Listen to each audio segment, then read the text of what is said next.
నువ్వెంత నీ బతికెంత అని మనల్ని తక్కువ అంచనా వేసినోడే అయ్యా నీ బాంచనాన్ని కాలు పట్టుకుంటే అబ్బా ఆ ఫీలింగ్ ఎట్లుంటుంది మస్తుంటుంది కదా.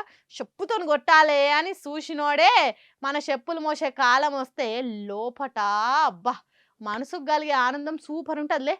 ఒక అదే జరుగుతున్నది ఇప్పుడు రాష్ట్రంలో అంటారు చాలా మంది. ఆ ముచ్చట ఏందో మీరే చూడుండ్రి. కాళేశ్వరం తెలంగాణకు పట్టిన శనేశ్వరం, అదొక గుదిబండ. ఒక్క సుక్క మేలు జరగది. కాళేశ్వరంతో ఖర్చు ఎక్కువ ఆదాయం తక్కువ అని ప్రతిపక్షంలో ఉన్నప్పుడు చెప్పిన రేవంత్ రెడ్డి సారే ఇప్పుడు కాళేశ్వరం పోయి భూమి పూజలు చేసిండు. కరువు వస్తే కాళేశ్వరం తప్ప తెలంగాణను ఆదుకునేది ఇంకోటి లేదని తెలిసిందో ఏమో సీఎం రేవంత్ రెడ్డి సార్కు.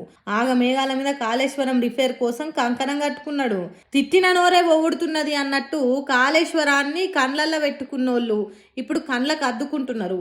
2.5 ఏండ్లు పంటలు ఎండినా, పొట్టకొచ్చిన షేన్లను పశువులకు మేపినా చలనం కలగని రేవంత్ రెడ్డి కేసీఆర్ జగిత్యాల సభ పెట్టంగానే కాళేశ్వరం దగ్గర కురికిండు.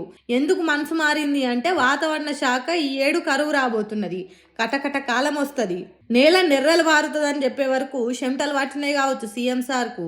ఈ 2 ఏండ్లు వర్షాలు మంచిగా పడ్డా యాసంగి పంటలు ఎండినాయి. కాళేశ్వరం నీళ్ళు వస్తలేవని రైతులు పొట్టు తిట్టిండ్రు. ఇక మొత్తానికే కరువు వస్తే ఇంకేమైనా ఉన్నదా? ఇంకింత ఎక్కువ తిడతారు. అందుకే కేసీఆర్ కట్టిన కాళేశ్వరమే దిక్కు అని బయటికి చెప్పకున్నా మనసులు ఒప్పుకొని మరమ్మతులు చేయిస్తున్నాడు. కుంగిన 3 పిల్లర్లను బాగు చేస్తే సరిపోతుంది అన్నట్టు చెప్పిండ్రు. అదే ముచ్చట 2.5 ఏండ్ల కింది నుంచి కేసీఆర్ చెప్తూనే ఉన్నాడు.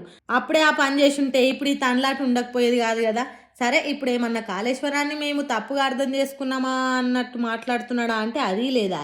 ప్రెస్ మీట్లా మీటింగ్లా 1,00,000 కోట్లు మింగిన్రు, కనీసం 1,00,000 ఎకరాలకు నీళ్ళు ఇయ్యలేదు అన్నట్టు మాట్లాడిండు. మరి 1,00,000 ఎకరాలకు నీళ్ళు ఇయ్యలేని ప్రాజెక్ట్ అయితే దాన్ని బాగు చేసుడు ఎందుకు, దానికి మరమ్మతులు ఎందుకు? ఎందుకంటే కాళేశ్వరం కెపాసిటీ ఏంటిదో రేవంత్ రెడ్డి సార్కు తెలుసు. 7 ఏండ్ల కరువు వచ్చినా తెలంగాణను పచ్చగా ఉంచగలుగుతుంది. ముందు చూపుతోని కేసీఆర్ కట్టిండని తెలుసు. అందుకే మేడిగడ్డను బాగు చేస్తున్నాడు.